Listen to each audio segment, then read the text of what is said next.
고경표 작가님의 사랑의 온도 1부에서는 따뜻함이라는 주제로 책을 읽어드렸다면은 이번 영상 2부에서는 차가움이라는 주제로 책을 한번 읽어보도록 하겠습니다.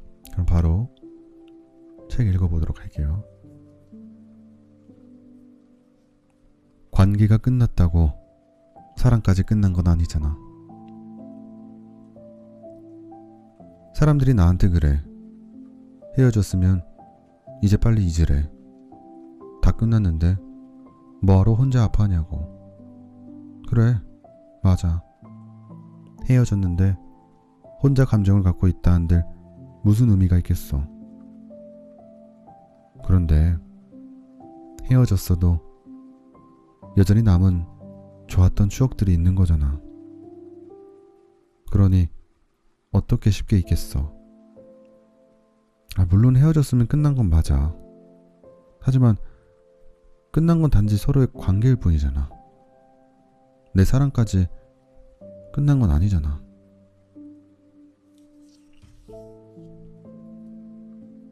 지금도 그 사람을 생각하는 것만으로도 이렇게 가슴이 아픈데 이런 내가 그 사람을 어떻게 잊을 수 있겠어. 사랑이 계약도 아니고 단순히 관계가 끝났다고 끝나는 것도 참 웃긴 거지. 그 사람을 생각할 때마다 아픈 이 감정들이 무뎌지고 어느 순간에는 더 이상 그 사람을 생각조차도 하지 않게 될 때 그제야 내 사랑은 끝날 것 같아.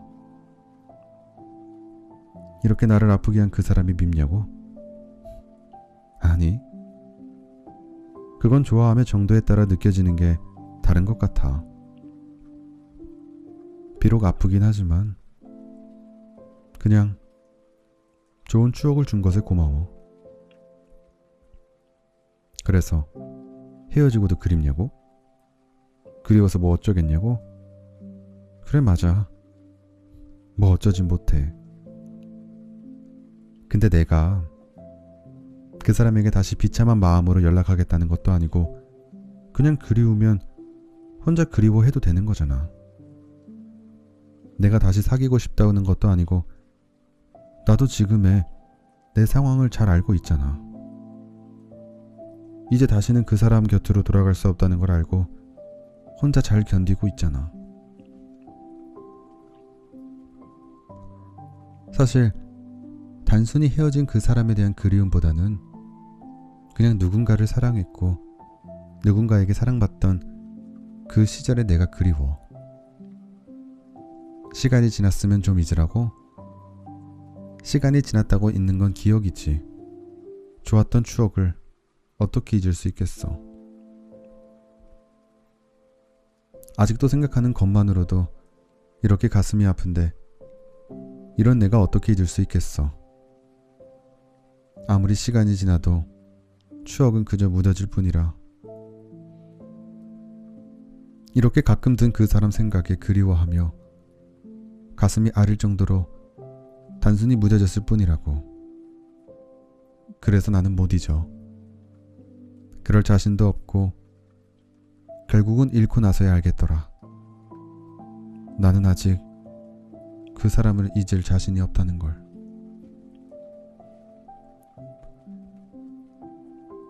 나는 아직도 그 사람과 나눴던 지난 대화들을 찾아보곤 해. 이제는 그럴 수 없어서. 그렇다고 먼저 연락할 용기도 없기에 그저 지난 날의 대화를 찾아보게 되고 그 사람과 함께 찍은 사진들을 보며 혼자 추억하게 되더라. 그래, 이럴수록 내가 더 힘들어지는 건 아는데 절제가 안 돼.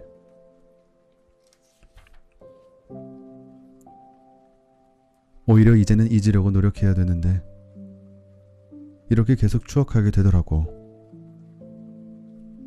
요즘은 영국의 소설가 조지 엘리엇이 한 말이 계속 떠올라. 오직 이별의 아픔 속에서 사랑의 깊이를 깨닫게 된다 라는 말. 나는 그 사람을 참 깊게 사랑했나 봐. 마음이 변해서 떠난 그 사람이 지금 이 순간에도 이렇게나 보고 싶어지는 걸 보면 말이야.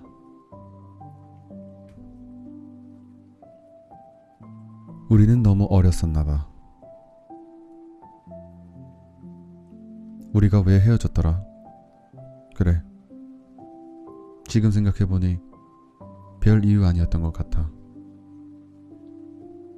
어쩌면 꼭 그 이유가 아니어도 언젠가는 헤어졌겠지.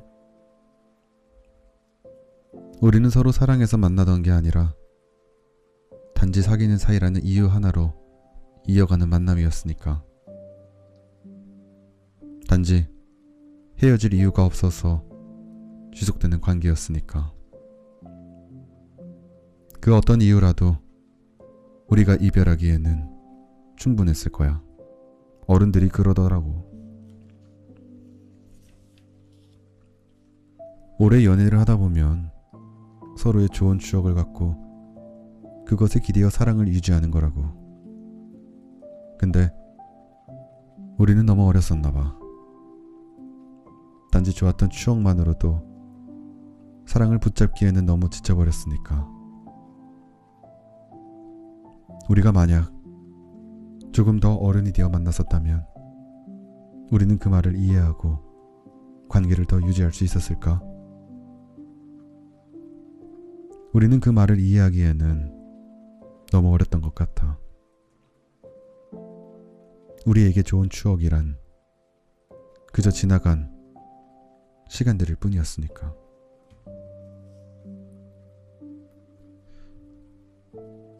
이 모든 게 권태기였더라. 흔히들 권태기라고 하는 거 있잖아. 서로가 서로를 질려하고 싫어하게 되는 시기. 나는 권태기가 이런 건 줄 알았거든. 서로가 서로를 질려하며 싫어지는 거니까.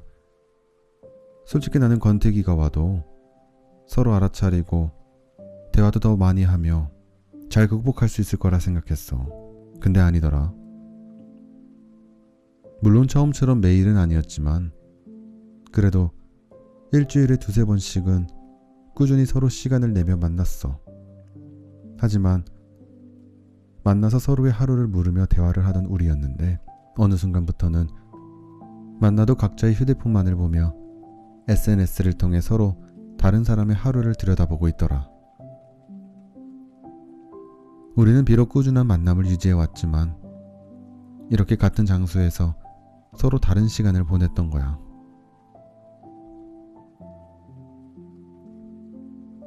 가끔 데이트를 할 때도 그랬어.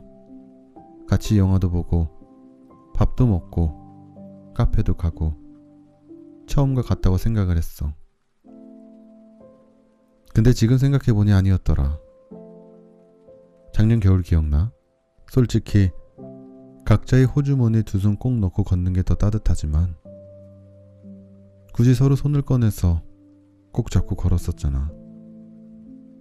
그 추운 겨울에도 말이야. 근데 어느 순간부턴가 우리는 걸을 때 손을 잡지 않더라. 물론 잡긴 잡았지. 다른 커플들이 손잡고 걷는 것을 보고 의식해서. 그리고 그마저도 손에 땀이 찬다는 이유로 금방 놓아버렸지만.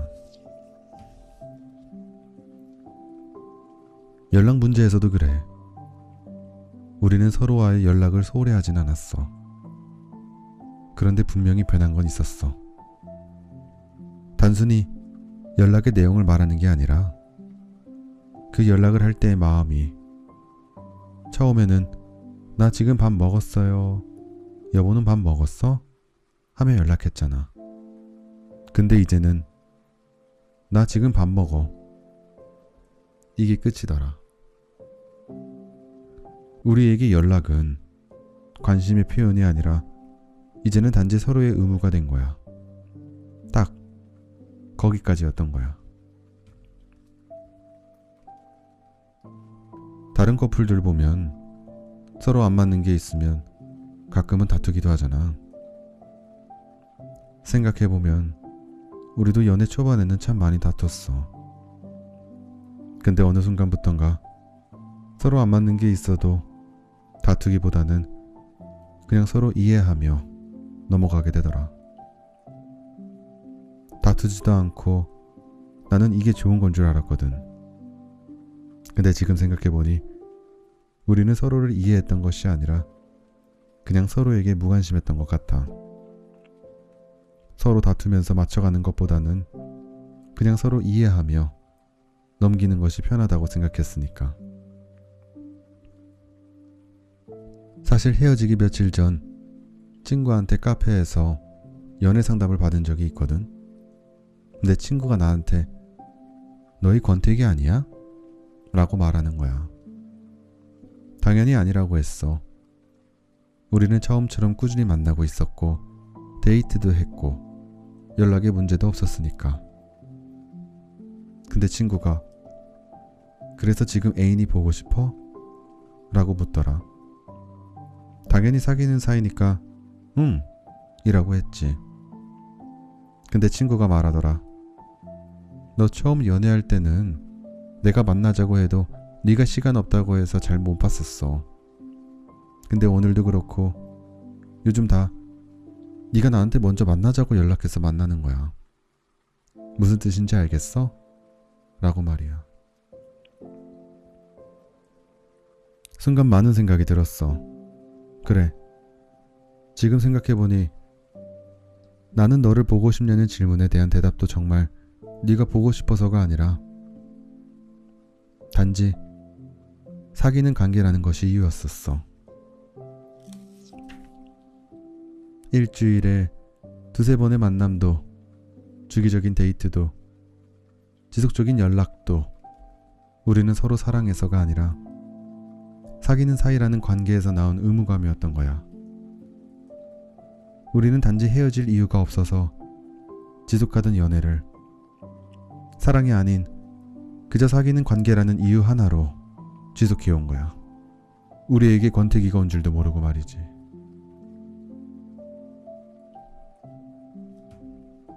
권태기라는 거, 마음이 변했을 때 나타나는 큰 행동의 변화를 말하는 건 줄 알았는데 지금 생각해보니 아니었어. 꾸준한 만남이 중요한 게 아니라 그 만남 중에 우리는 무엇을 하며 시간을 보냈었나. 단순히 데이트를 했다는 게 중요한 게 아니라 거리를 걷는 순간마저 우리는 서로 손을 잡으며 서로의 발걸음을 맞췄었나. 단순한 연락의 내용이 중요한 게 아니라 그 연락에는 서로 어떤 마음이 담겨 있었나. 지금 생각해보니 그동안의 이 모든 게 권태기였더라.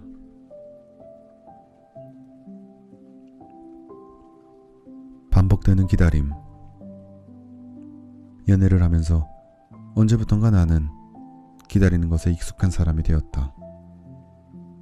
상대방이 나에 대한 태도가 변해도 개인적으로 안 좋은 일이 있을 거라 생각하며 다시 그 사람의 태도가 돌아오기를 기다렸다. 연락이 조금 느려져도 바쁜 사정이 있을 거라 이해하며 그 사람의 연락을 기다렸다.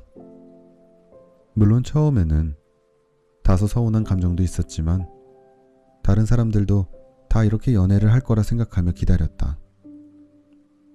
그 과정 속에서 나는 점점 지쳐갔지만 애써 괜찮은 척하며 기다렸다. 그러다 하루는 그 사람이 갑자기 바쁜 일이 생겼다며 나와 만나기로 한 약속을 취소한 적이 있었다. 알고 보니 PC방에 있다는 것을 확인하고 그 사람이 있는 PC방 앞으로 찾아가 잠시 나오라고 연락을 보냈다.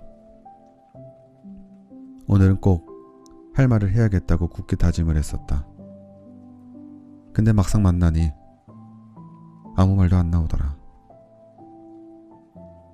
그렇게 짧은 침묵이 흐르고 그 사람이 먼저 나에게 말을 건넸다. 말해 라고. 좀 당황했다. 그 사람은 너무 떳떳했고 대체 내 입에서 무슨 말이 나올 줄 알고 말해 라고 말하는지. 근데 나도 참 웃긴 게 보통 이 상황이면 욕을 하고 헤어지자는 말이 나와야 정상인데 나도 모르게 나 너 만나는 게 너무 힘들어 라는 말이 나왔다. 그 사람이 용서를 빌면 다시 받아줄 마음이 있었던 걸까? 모르겠다. 그 당시 나는 그런 그 사람이라도 좋아했기에 바로 헤어지기는 겁이 났었나 보다. 사실 미안해. 내가 잘못했어. 앞으로는 안 그럴게. 최소한의 사과는 할 줄 알았는데 이어서 그 사람이 한 말에 내 마음이 무너졌다. 그래서 어떻게 하고 싶은데 순간 머리가 띵했다. 대체 내가 뭐라고 답해야 할지. 그 사람은 아직 사과도 안 했는데 이번 한 번만 용서해 줄게. 앞으로는 절대 그러지 마 라고 말할 수는 없는 거니까. 그제야 떠올랐다. 이거구나. 이렇게 이별을 유도하는 거구나. 그 상황에서 내가 할 수 있는 말이라고는 헤어지자 밖에 없었다. 그렇게 내가 먼저 헤어지자는 말을 꺼내니 그 사람은 기다렸다는 듯이 나를 한 번도 붙잡지 않고 그래 알았어 라고 말하며 우리의 연애는 끝이 났다. 그날 밤 집으로 돌아와 누웠지만 도저히 잠이 오지 않았다.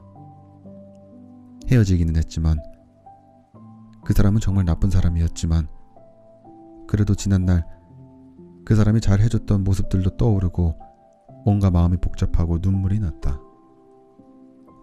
그렇게 핸드폰을 만지작거리며 나는 내가 가장 잘하는 것을 하기 시작했다. 기다림. 혹시라도 미안했다며 나를 붙잡는 연락이 올까봐. 헤어졌지만 나는 여전히 그 사람을 기다렸다. 그러다 그 사람의 SNS를 들어가 봤는데 차였다. 힘들다. 라는 내용의 글이 올라와 있었다. 그리고 댓글에는 힘내 하며 그 사람을 위로하는 글이 적혀져 있었다. 더 열받는 것은 누군가의 왜 헤어졌어? 라는 댓글에 그 사람이 몰라 차였어. 술 마시자. 라고 답글을 남겼다는 사실이다. 너무 어이가 없고 화가 났다. 사귀는 과정에서도 항상 나 혼자 아프고 견뎌야 했는데 왜 헤어지고도 이렇게 나 혼자 아파야 하는지 너무 억울했다. 정작 기다리며 힘들었던 것은 나였는데 대체 그 사람은 뭐가 힘들다는 것인지 너무 화가 났다. 그래서 그 사람한테 바로 야 라고 먼저 연락을 보냈다. 다행히도 읽긴 읽더라. 왜? 라는 답과 함께. 너무 어이가 없어서 할 말을 다 했다. 적어도 이제는 나 혼자 아파할 필요는 없다고 생각했으니까. 네가 차이긴 뭘 차요. 네가 이별을 유도했잖아. 부터 너는 어떻게 헤어지자마자 다른 사람들이랑 술 마시고 놀 생각을 해? 까지 속에 담아둔 말들을 다 했다. 그러니 그 사람이 헤어졌는데 네가 무슨 상관이야? 그리고 네가 힘들다며 먼저 헤어지자고 한 건 맞잖아. 라고 나에게 답장을 보냈다. 그제야 깨달았다. 나는 참 의미 없는 기다림을 반복해왔구나. 항상 기다리는 사람만 기다리게 됨을. 그리고 그 기다림 끝에 나에게 돌아오는 것은 그저 반복되는 나의 기다림뿐임을.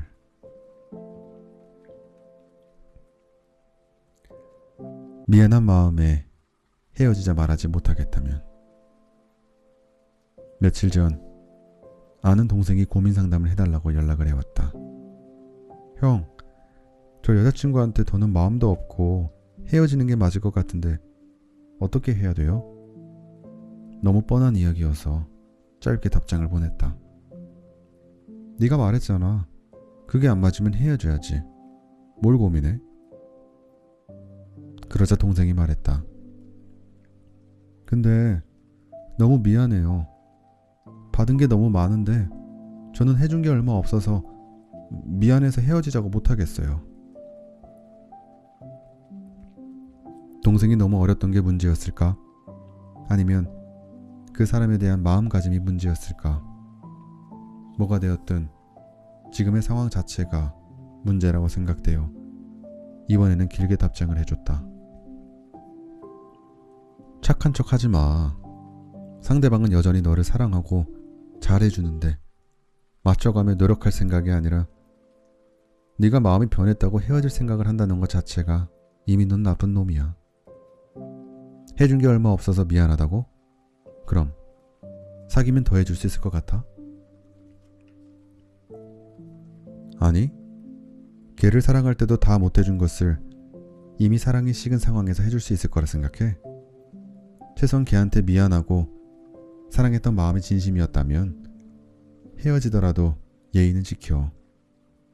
너 걔가 먼저 헤어지자고 하길 바라는 거 아니니? 그러면 너는 걔한테 덜 미안하고 편할 거라 생각해?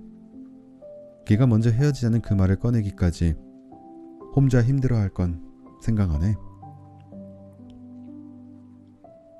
네가 먼저 헤어지자는 말을 꺼내지 않았다고 네가 착한 사람이 되는 거 아니야. 헤어지는 상황을 만든 사람이 나쁜 거야.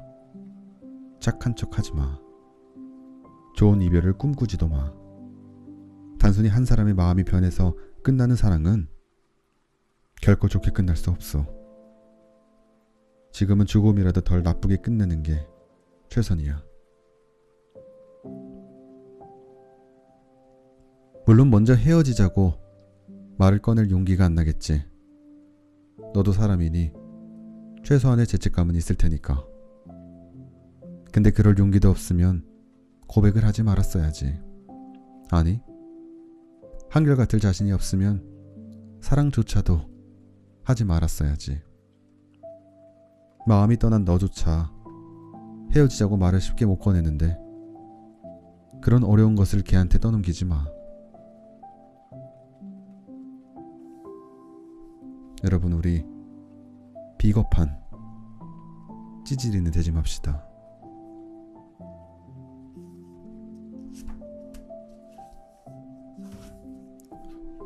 결국 연애는 각각의 주체가 하는 거잖아요.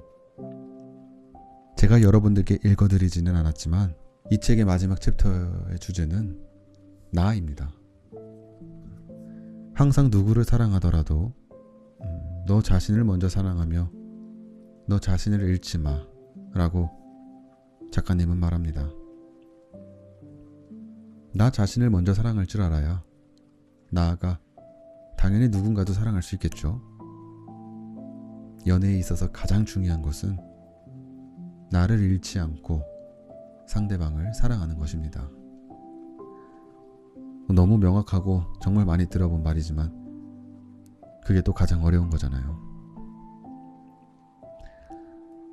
오늘은 내가 사랑하는 연인에게 담백하게 고마워 라고 표현 한번 해보시면 어떨까요? 나답게 연애하는 우리가 되었으면 좋겠습니다. 저는 여기서 인사드리도록 하겠습니다. 다음 주에 만나요. 잘 자요.